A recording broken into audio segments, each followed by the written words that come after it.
नगरपालिका नगरपंचायत मतमोजणी लांबणीवर टाकण्याच्या नागपूर खंडपीठाच्या निर्णयाला सुप्रीम कोर्टात आव्हान। आज लगेच आव्हान याचिकेवर सुनावणी होणार। मतदान झालेल्या ठिकाणी तात्काळ निकाल द्यावे अशी मागणी।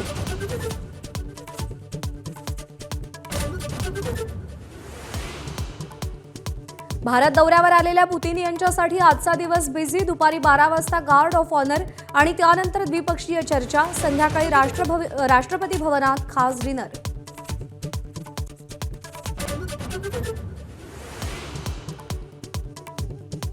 नरेंद्र मोदी भारताला लाभले हे भारताचं नशीब। मोदींनी त्यांचं आयुष्य भारतासाठी वाहिलंय। पुतीन यांच्याकडून तोंड भरून कौतुक। टॅरिफ लादलं म्हणून भारत दबावाखाली येणारा देश नाही अशा शब्दात हिंमत दिली।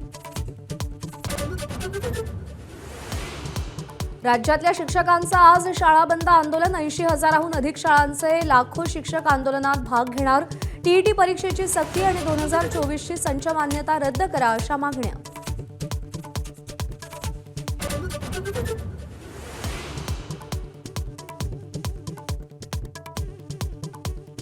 शाळा बंद आंदोलनात भाग घ्याल तर 1 दिवसाचा पगार कापणार। सरकारचा आंदोलक शिक्षकांना इशारा। कोणत्याही शाळा बंद ठेवू नयेत असे आदेश।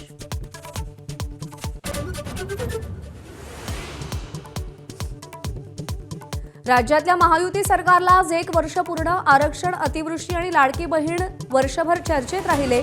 वर्ष पूर्ण होताना सुरू झालेल्या कुरघोड्यांमुळे चर्चेला उधाण।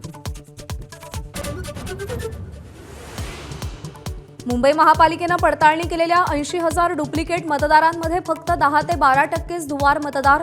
आयुक्त भूषण गगराणींची माहिती।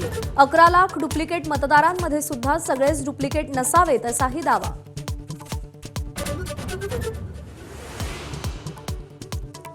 पुण्यातील पार्थ पवार जमीन घोटाळ्यातील मुख्य आरोपी शीतल तेजवानीला 8 दिवस पोलीस कोठडी, तर तेजवानीला 300 कोटी मिळालेच नाहीत, वकिलांचा दावा।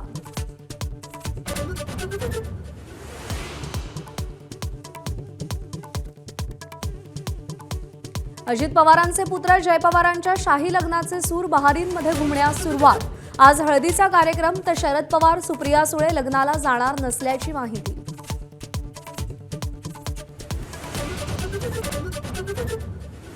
फडणवीस सरकारचं 1 वर्ष नाकर्तेपणाचं। वर्षभरात काय केलं यावर श्वेतपत्रिका काढा।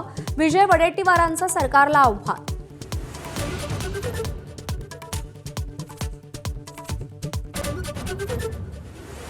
विमानसेवा 10 डिसेंबरपर्यंत विस्कळीतच राहणार। इंडिगोची माहिती। काल मुंबईमध्ये 118 तर देशभरात 550 विमानं रद्द करावी लागली।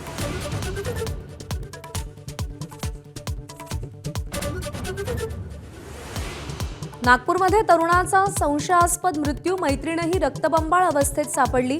तरुणानं चाकूनं हल्ला केल्याची तरुणीची पोलिसांना माहिती।